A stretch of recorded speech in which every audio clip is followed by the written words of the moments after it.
नमः श्रीयतिराजाय विवेकानन्दसूरये सच्चित्सुखस्वरूपाय स्वामिने तापहारिणे जननीं शारदां देवीं रामकृष्णं जगद्गुरुं पादपद्मे तयोः श्रित्वा प्रणमामि मुहुर्मुहुः।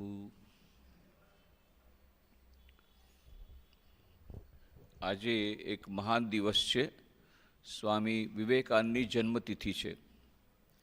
ઘણા લોકોના મનમાં થોડા પ્રશ્ન જાગે છે, અરે હજી હમણાં જ સ્વામી વિવેકાનંદનો જન્મદિવસ ઉજવો આટલા મોટા પાયે, ફરી પાછું આટલા જલ્દી ક્યાંથી સ્વામી વિવેકાનંદનો જન્મદિવસ આવી ગયો? એનું કારણ છે કે આજે જે છે એ જન્મતિથિ છે. તિથિ પ્રમાણે આજે સ્વામી વિવેકાનંદનો જન્મ થયો હતો. 12મી જાન્યુઆરી એ ઇંગ્લિશ કેલેન્ડર પ્રમાણે સ્વામી વિવેકાનંદનો જન્મ 1863માં થયો હતો, 1863માં થયો હતો.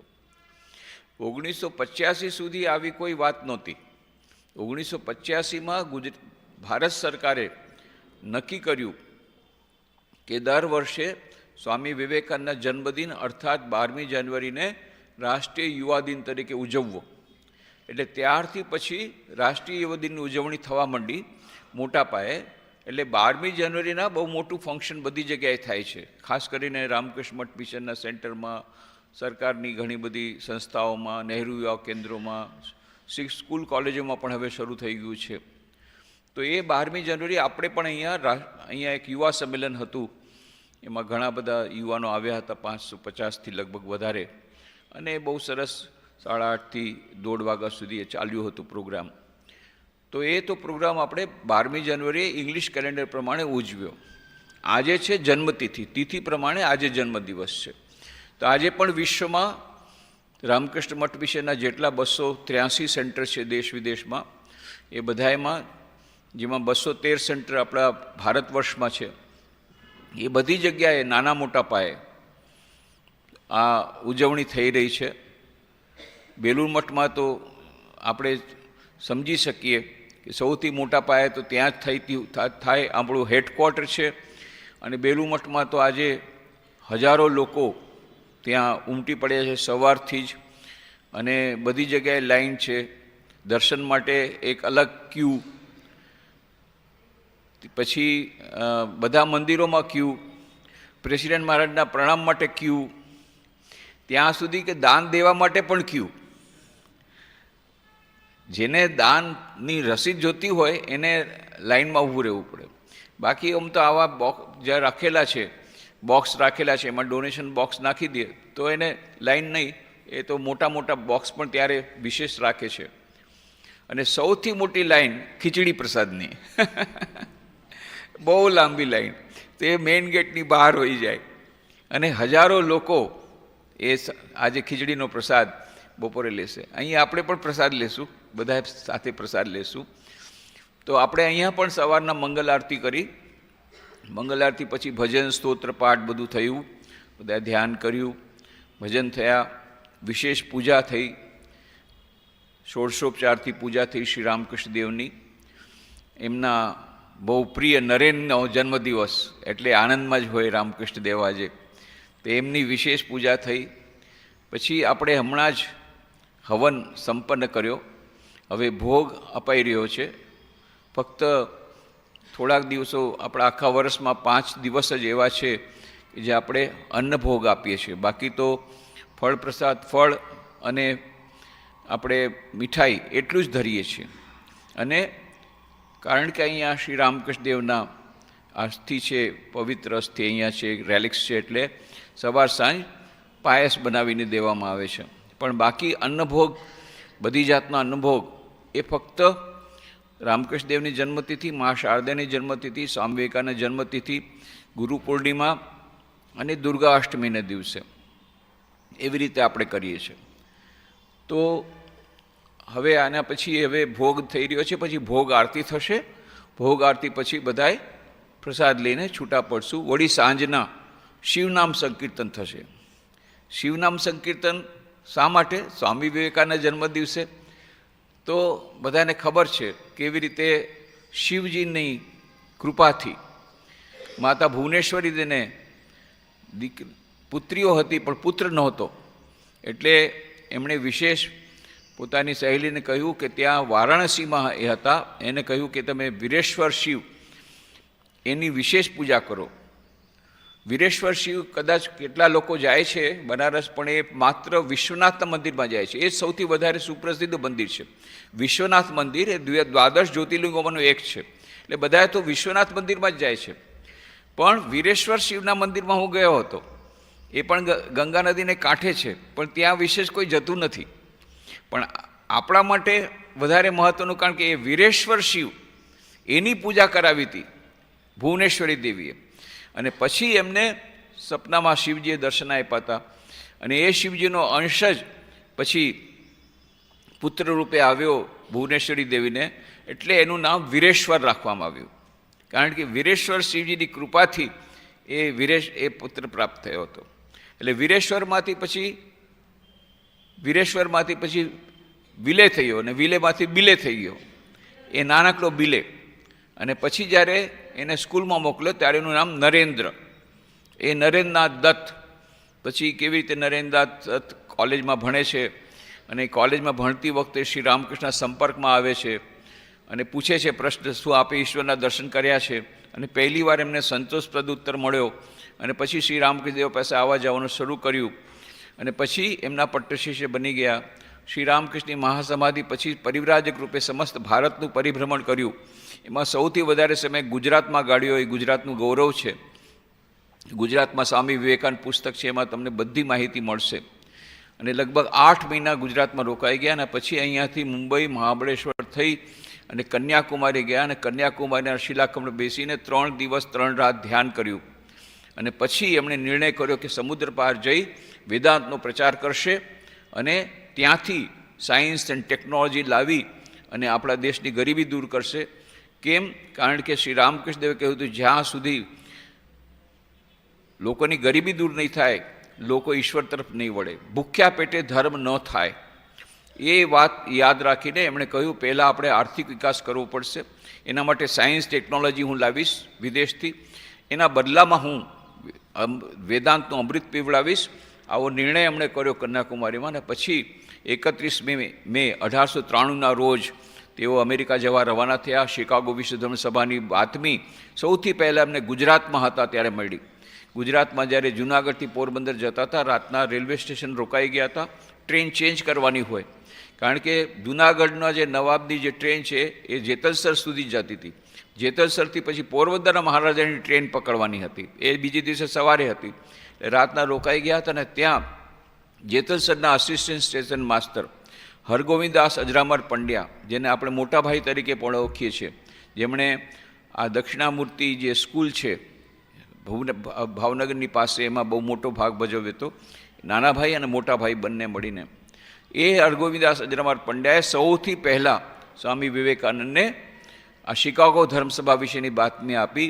લીંબડીના મહારાજાએ સૌથી પહેલાં એમને વિદેશ જવાની પ્રેરણા આપી. પોરબંદરમાં શંકર પાંડુરંગ પંડિતે એમને કહ્યું કે તમારે વિદેશ જવું જોઈએ, તમારી પાસે આટલું બધું જ્ઞાન છે, ત્યાં એ લોકો આના ભૂખ્યા છે, અને તમે ત્યાં જઈને એ લોકોને વશ કરી શકશો, અને પછી દેશમાં પણ તમારું બધું સાંભળશે. એટલે ગુજરાતનો બહુ મોટો ફાળો સ્વામી વિવેકાનંદના જીવનમાં છે. એ ગુજરાતમાં સ્વામી વિવેકાનંદ પુસ્તકો વાંચશો તેમાં મળશે. અને પછી સ્વામી વિવેકાનંદ અમેરિકા ગયા, અને ત્યાંથી પછી 1897માં પાછા ફર્યા. ત્યાં વેદાંતનું અમૃત પીવડાવ્યું. શિકાગો વિશ્વધર્મ સભામાં કેવી રીતે એમણે sisters and brothers of America એ ફક્ત સંબોધન કર્યું, ને 7000 લોકો બધા ઊભા થઈ ગયા અને 2 મિનિટ સુધી તાળી વગાડતા રહ્યા. એ બધું આપણને ખબર છે. અને કેવી રીતે સમાચાર પત્રોમાં મુખપૃષ્ઠ પર એમના ફોટા આવ્યા, ગલી ગલીઓમાં એના પોસ્ટર લાગી ગયા, અને વિશ્વ પ્રસિદ્ધ થઈ ગયા એક દિવસમાં. 11મી સપ્ટેમ્બર 1893ના દિવસે એમણે પ્રવચન આપ્યું, વિશ્વ પ્રસિદ્ધ થઈ ગયા માત્ર 5 મિનિટના પ્રવચનમાં. 5 મિનિટ બધાને આપવામાં આવી હતી, એમાં 2 મિનિટ તો તાળી વગાડવામાં ગઈ, એમાં 3 મિનિટમાં 472 શબ્દો બોલ્યા, એમાં આખા વિશ્વમાં પ્રસિદ્ધ થઈ ગયા. એવી વાત હતી કે 9મી સપ્ટેમ્બરના એમને કોઈ જગ્યાએ, બધી જગ્યાએ જાકારો મળ્યો, એને ખાવાનું પણ ન આપ્યું લોકોએ. અને પછી રેલવે, અને એટલી બધી ઠંડી હતી, કોઈ એમને આશરો નહોતો. એટલે શિકાગોના રેલવે સ્ટેશનમાં એક બોક્સ કારમાં એમણે આખી રાત વિતાવી, એટલી ઠંડી હતી, એમને પાસે પૂરતા કપડાં નહોતા. આ 9મી સપ્ટેમ્બરની વાત છે અને 11 સપ્ટેમ્બરના વિશ્વ પ્રસિદ્ધ થઈ ગયા. એ કેવી ઈશ્વરની આ બધી લીલા. અને પછી વિશ્વ પ્રસિદ્ધ બની ગયા અને 3.5 વર્ષો સુધી એમને ત્યાં રહેવું પડ્યું અમેરિકામાં. વેદાંતનો અમૃત બધાને પીવડાવ્યું. એ લોકો બધા દુઃખી હતા, મનમાં અશાંતિ હતી, જાહો જલાલી હતી, પૈસો હતો, પણ મનમાં શાંતિ નહોતી. એ સ્વામી વિવેકાનંદે વેદાંતનો અમૃત પીવડાવી એમને મનમાં શાંતિ આણી અને એક મોટી ભેટ અમેરિકાને આપી. એ ભેટ હજી સુધી આપણે એને ખોલી નથી. એલિનર સ્ટોર્ક નામના એક વિદુષી છે, એમણે એક પુસ્તક લખ્યું છે, ધ ગિફ્ટ ઓન ઓપન્ડ, કે સ્વામી વિવેકાનંદે આપણા દેશમાં આવીને આજથી 125 વર્ષ પહેલાં, 100 વર્ષો પહેલાં એક સરસ ગિફ્ટ આપી હતી, પણ એ ગિફ્ટનું બોક્સ આપણે ખોલ્યું જ નથી હજી સુધી. આજે આપણા દેશમાં, એલિને સ્ટોર્ક લખે છે 25 વર્ષ પહેલાં, આજે આપણા દેશમાં આટલા બધા યુવાનો આત્મહત્યા કરી રહ્યા છે, અમેરિકામાં ડ્રગ એડિક્ટ બની રહ્યા છે, મનમાં અશાંત છે આપણા દેશના લોકો. એનું એકમાત્ર કારણ છે કે સ્વામી વિવેકાનંદે જે ભેટ આપણને આપી હતી, બોક્સ આપ્યો હતો, ગિફ્ટ બોક્સ, એ ગિફ્ટ બોક્સ આપણે ખોલ્યો જ નથી હજી સુધી. વેદાંતનું અમૃત આપ્યું હતું. 4 યોગો, રાજયોગ, ભક્તિયોગ, જ્ઞાનયોગ, કર્મયોગ પર એમણે પ્રવચનો આપ્યા હતા. પણ એ સંદેશામાં દૈનિક જીવનમાં શાંતિ કેવી રીતે મળે, શાશ્વત શાંતિ કેવી રીતે મળે, એ બધી વાતો હતી, પણ આપણે એને ભૂલી ગયા. અને સ્વામી વિવેકાનંદ વિશે એમણે કહ્યું કે કોલમ્બસે શું કર્યું? Columbus discovered the soil of America. Columbus ખરેખર તો ભારતની શોધ માટે આવ્યો તો પહોંચી ગયો અમેરિકા, અમેરિકાની શોધ કરી 400 વર્ષ પહેલાં. હવે તો એને 525 વર્ષ થઈ ગયા. 400 વર્ષ પૂરા થયા ત્યારે શિકાગો ધર્મસભા એના માટે બોલાવવામાં આવી હતી, કારણ કે આખું કોલમ્બસને 400 વર્ષ પહેલાં એણે શોધ કરી હતી. એના નિમિત્તે આખો વર્લ્ડ ટ્રેડ ફેર હતો, બહુ મોટું પ્રદર્શન હતું. એના ભાગરૂપે આ parliament of religion, world parliament religion યોજાઈ હતી, વિશ્વ ધર્મસભા. તો એ ત્યારે કહ્યું કે Columbus discovered the soil of America, but Swami Vivekananda discovered the soul of America. કે કોલમ્બસે શું કર્યું? ભારત એ અમેરિકાની ભૂમિને એણે શોધ કરી, પણ સ્વામી વિવેકાનંદે અમેરિકાના આત્માની શોધ કરી. ને અમેરિકાએ જ આપણને સ્વામી વિવેકાનંદ આપ્યા. સ્વામી વિવેકાનંદ અહીંયા કેવા હતા? પરિવ્રાજક રૂપે ફરતા હતા. ક્યારેક ક્યાંક 3-3 દિવસ સુધી ખાવાનું નહોતું મળતું, કારણ કે અજાણ્યા હતા, કોઈ એમને જાણતું નહોતું. એમની પ્રતિભા કેટલી છે કોઈ જાણતું નહોતું. પરિવ્રાજક રૂપે ફરતા ત્યારે કઈ ખાવું મળે, ખાવાનું ન મળે, 3-3 દિવસ, 5-5 દિવસ એકવાર એમને ભોજન વગર રહેવું પડ્યું હતું. એવા પણ એ જ્યારે અમેરિકામાં ગયા, એ લોકોએ સ્વામી વિવેકાનંદની કદર કરી, એને વિશ્વ પ્રસિદ્ધ બનાવ્યા. પછી આપણે જ્યારે 1897માં આવ્યા ત્યારે એમનું એવું સ્વાગત થયું, ભવ્ય સ્વાગત બધી જગ્યાએ. પહેલાં કોલંબોમાં આવ્યા, પછી રામેશ્વર આવ્યા, પછી મદ્રાસ આવ્યા, ચેન્નઈ, પછી કલકત્તા આવ્યા, છેક અલ્મોડા સુધી. જ્યાં જ્યાં સ્વામીજી ગયા 1897માં પાછા ફર્યા પછી, ત્યારે એમનું એવું જ ભવ્ય સ્વાગત થયું જેવું એક વિશ્વ વિજેતાનું થાય છે. અને એ અદ્ભુત સ્વાગતના ઉત્તરમાં સ્વામી વિવેકાનંદ જે પ્રવચનો આપ્યા, અગ્નિમય ભાષણો, અત્યંત પ્રેરણાદાયી ભાષણો, અને એ ભાષણો વાંચી અને કેટલા બધા લોકો, નેતાજી સુભાષચંદ્ર બોઝ, ડૉક્ટર રાધાકૃષ્ણન, પંડિત જવાહરલાલ નહેરુ, ચક્રવર્તી રાજગોપાલાચાર્ય, શ્રી અરવિંદો, મહાત્મા ગાંધી, આ બધાએ પોતાનું જીવન દેશ સેવા માટે આપી દીધું. આ બધાને પ્રેરણા સ્ત્રોત થતા સ્વામી વિવેકાનંદના પુસ્તકો. અને પછી 1897માં સ્વામી વિવેકાનંદ જે કલ્પના હતી કે શ્રી રામકૃષ્ણ દેવનો સંદેશો હતો શિવ જ્ઞાનથી જીવ સેવા, એને મૂર્ત સ્વરૂપ આપવા માટે એમણે રામકૃષ્ણ મિશનની સ્થાપના કરી.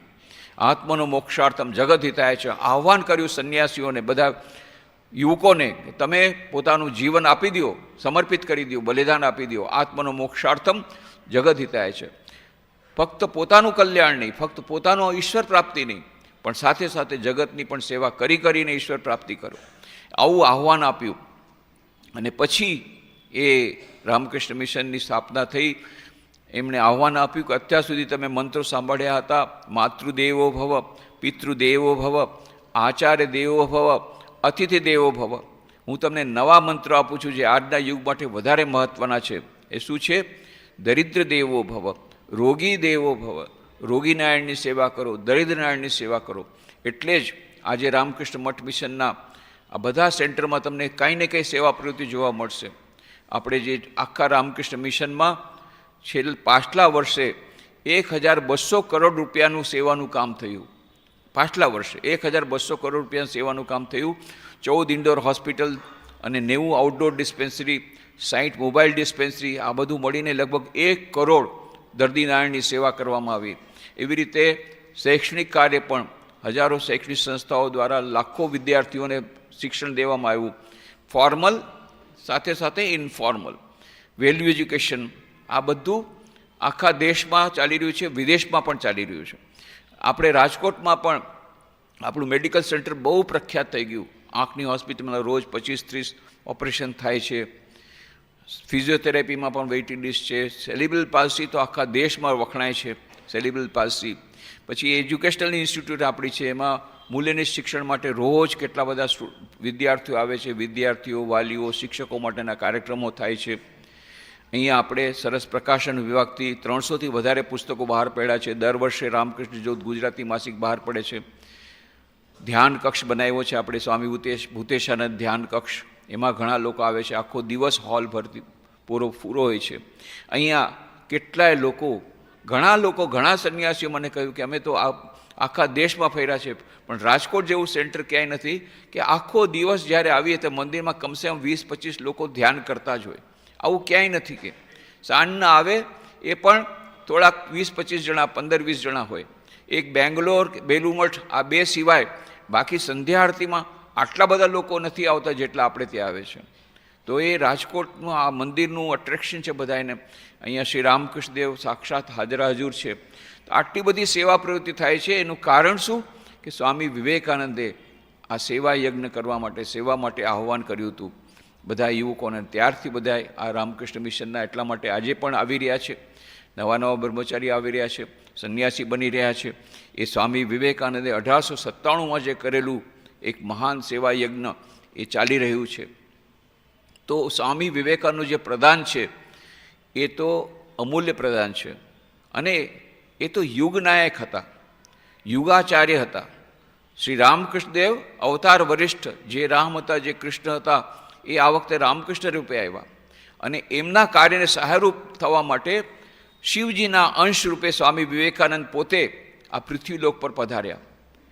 અને શ્રી રામકૃષ્ણ પોતે કહ્યું કે એ તો સપ્તર્ષિ મંડળના નર ઋષિ એ અત્યારે નરેન્દ્ર રૂપે આવ્યા, સ્વામી વિવેકાનંદ રૂપે આવ્યા. એવા નર સપ્તર્ષિ મંડળના ઋષિ, શિવજીના અંશ એવા સ્વામી વિવેકાનંદ એ યુગાચાર્ય. અને યુગાચાર્ય જ માત્ર નહોતા, યોગાચાર્ય પણ હતા. કેમ? કારણ કે એમણે બધા યોગોનું પાલન કરીને બતાવ્યું. એમણે કહ્યું હતું કે તમારે દૈનિક જીવનમાં શાંતિ જોઈતી હોય અને અનંત શાંતિ જોઈતી હોય, અનંત સુખ જોઈતું હોય તો જીવનમાં 4 યોગોનો સમન્વય કરવો પડે. રાજયોગ, ભક્તિયોગ, જ્ઞાનયોગ અને કર્મયોગ. આ 4 યોગો પર બહુ સુંદર પુસ્તકો મળશે. એક રત્નમાળા પણ અમે બનાવી છે જેમાં 4 યોગોના પુસ્તકો એકસાથે તમને મળી શકે બોક્સમાં. એ 4 યોગોના માધ્યમથી સ્વામી વિવેકાનંદે આધુનિક યુગ માટે શાંતિનો બહુ એક આખું પેકેટ આપી દીધું, આખું પેકેજ આપી દીધું. કેવી રીતે શાંતિ મળે દૈનિક જીવનમાં અને શાશ્વત શાંતિ કેવી રીતે મળે. અને સ્વામી વિવેકાનંદનો આ જ સંદેશો હતો. સ્વામી વિવેકાનંદનો જે સંદેશો છે એમનું જીવન જો વાંચવું હોય, યુગનાયક વિવેકાનંદ એ બહુ સરસ છે, 2 ભાગમાં છે. એ ખરેખર વાંચવા જેવું છે. યુગનાયક વિવેકાનંદ આખું સમસ્ત જીવન મળશે ગુજરાતીમાં. અંગ્રેજીમાં વાંચવું હોય તો life of Swami Vivekananda by eastern and western disciples, most authentic biography on Swami Vivekananda. અને આ બધા પુસ્તકો તમને ઓનલાઈન ફ્રી તમે વાંચી શકો. આપણી વેબસાઇટ છે vivekanand.live. એમાં તમે ઓનલાઈન ઓર્ડર કરી શકો. એમાં તમે પુસ્તકો, ઘણા બધા પુસ્તકો, અવર મેગેઝિન, રામકૃષ્ણ બધું ઓનલાઈન વાંચી શકો ફ્રી. તો એ ફેસિલિટી આપણે રાખી છે. અને એમના ઉપદેશને જાણવું હોય તો complete works of Swami Vivekananda એ વાંચવા પડે. સંપૂર્ણ સાહિત્ય 9 ખંડોમાં ઉપલબ્ધ છે. એમના પ્રવચનો, એમના વાર્તાલાપો, એમના કાવ્યો, એમના લેખો, એમના ભાષણો, આ બધું 9 ખંડમાં. અને એમના પત્રો, પોતાના હાથેથી લખેલા પત્રો, એ પત્રો પણ, આ બધું મળી અને complete works of Swami Vivekananda 9 volume 9 વોલ્યુમમાં મળે છે.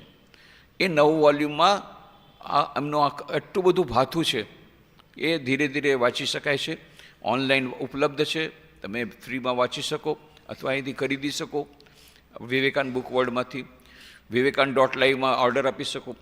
તો આ જે પુસ્તકો છે એમાં આખો ખજાનો ભરેલો છે, અને એમાં 4 યોગોના પ્રવચનો પણ છે: રાજયોગ, ભક્તિયોગ, જ્ઞાનયોગ અને કર્મયોગ. અને એમનો જે મુખ્ય સંદેશો છે, હવે એમનો મુખ્ય સંદેશો કેવું હોય તો બહુ મુશ્કેલ વાત થાય, બહુ લાંબુ થાય, આપણે તો 5 મિનિટમાં પૂરું કરવું છે.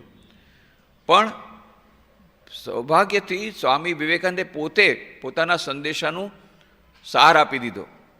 એક પત્રમાં સ્વામી વિવેકાનંદે કહ્યું હતું, my ideal indeed can be put into a few brief words.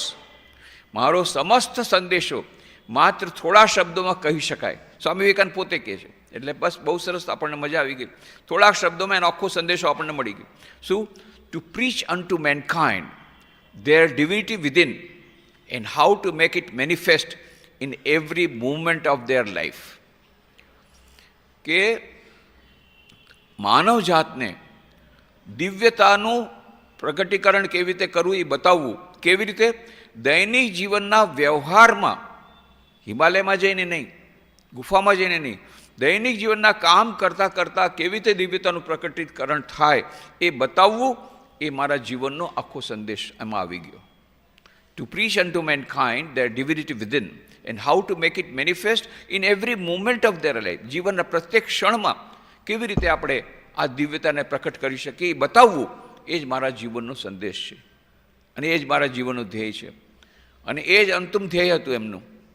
પછી આપણે વાત કરી હતી કે અહીંયા 1897માં આવ્યા, પછી પાછા રામકૃષ્ણની સ્થાપના કરી. 1899માં પાછા બીજી વાર વિદેશ ગયા, ત્યાં પણ પ્રવચનો આપ્યા, પાછા આવ્યા, અને પછી 4 જુલાઈ 1902ના એમણે ધ્યાન પરના પંખો પર સવાર થઈ અને અનંતની યાત્રાએ નીકળી ગયા, માત્ર 39 વર્ષની ઉંમરે.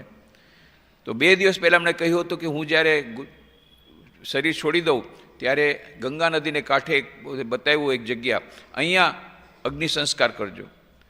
તો એમણે પૂછવામાં આવ્યું કે આટલા જલ્દી તમે આ બધી વાતો કેમ કરો છો? હજી તો 39 વર્ષની ઉંમર છે.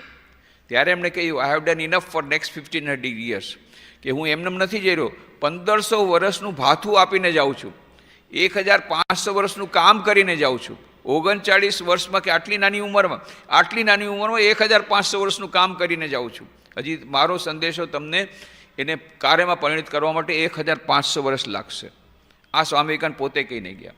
અને પછી એમણે કહ્યું કે એક જગ્યાએ કહ્યું હતું એમણે, એરિક હેમન્ડને, it may be that I shall find it good to get outside of this body to cast it off like a disuse garment, but I shall not cease to work.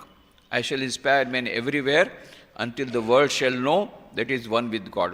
એવું બની શકે કે મારા આ દેહને જૂના વસ્ત્રની જેમ હું ત્યાગી દઉં, પણ હું કાર્ય કરતો બંધ નહીં કરું. જ્યાં સુધી આ પૃથ્વીમાં એક પણ વ્યક્તિ એવી છે જેને દિવ્યતાનું ભાન નથી થયું, ત્યાં સુધી હું અવિરત કાર્ય કરતો રહીશ. આજે પણ સ્વામી વિવેકાનંદ સૂક્ષ્મ રીતે છે, અને કેટલા બધા લોકોને કેટલી બધી રીતે પ્રેરણા આપે છે, કેટલી બધી ચેનલ દ્વારા આજે પણ કેટલું બધું કામ કરી રહ્યા છે. અને પોતે કહીને ગયા છે, જ્યાં સુધી સમસ્ત વિશ્વના લોકોને અનંત સુખ, અનંત જ્ઞાન, અનંત આનંદ નહીં મળે, એમનું દિવ્યતાનું પ્રકટીકરણ નહીં થાય, ત્યાં સુધી હું અવિરત કાર્ય કરતો રહીશ. કેટલી અદ્ભુત વાત! આ જીવનનો ઉદ્દેશ હતો. અને એટલા માટે જ્યારે રામકૃષ્ણ મિશન અને આ દિવ્યતાનું પ્રકટીકરણ કેવી રીતે થાય? 4 યોગોના સમન્વયથી: રાજયોગ, ધ્યાન, ભક્તિયોગ, પ્રાર્થના, જ્ઞાનયોગ, પુસ્તકોનું વાંચન કરીને આત્મસાત કરી પોતાના સ્વરૂપને જાણવું, શ્રવણ મનન નિધિધ્યાસન, અને કર્મયોગ અથવા સેવાયોગ, નિસ્વાર્થ સેવા દ્વારા આપણે કરી શકીએ. આવી રીતે 4 યોગોના, અને 4 યોગોમાંથી કયો યોગ સારો? કે તમને જે યોગ સારો લાગે એ તમે લ્યો. તો સ્વામી વિવેકાનંદને પૂછવામાં, તમે કયો યોગ લીધો? કે મેં તો 4 એકસાથે લઈ લીધા. અને એમણે કહ્યું તો 4 યોગ એકસાથે પાલન કરો તો 4 યોગોનો એકસાથે સરવાળો તમને એનો ફાયદો થશે, અને એમાં જે થોડા ભયસ્થાનો છે એ નીકળી જશે. જેમ રાજયોગ તમે વધારે કરવા જાઓ તો ક્યારેક અમારી પાસે લોકો આવે છે કે ભાઈ આની કુંડલી ઉપર ચડી ગઈ છે, નીચે નથી ઉતરતી, શું કરું? ભાઈ કોઈ કે કીધું જબરદસ્તી તમે કુંડલી કેમ ઉપર ચડાવી? એટલે ઘણા લોકો ઉત્સાહમાં આવીને આખો દિવસ ધ્યાન કરે અને પછી પાગલખાનામાં જાય.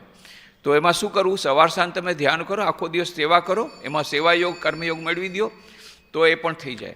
અને પછી એવી જ રીતે રાજયોગમાં કર્મયોગ મેળવી દો, કર્મયોગમાં પાછું અભિમાન આવે, એમાં ભક્તિયોગ મેળવી દો કે મેં નથી કર્યું, ભગવાને કર્યું.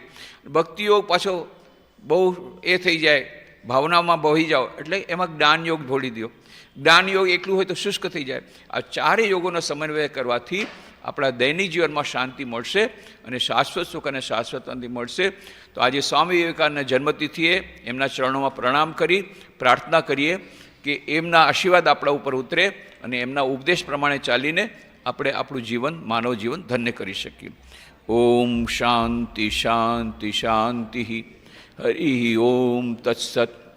શ્રી રામકૃષ્ણાર્પણમસ્તુ.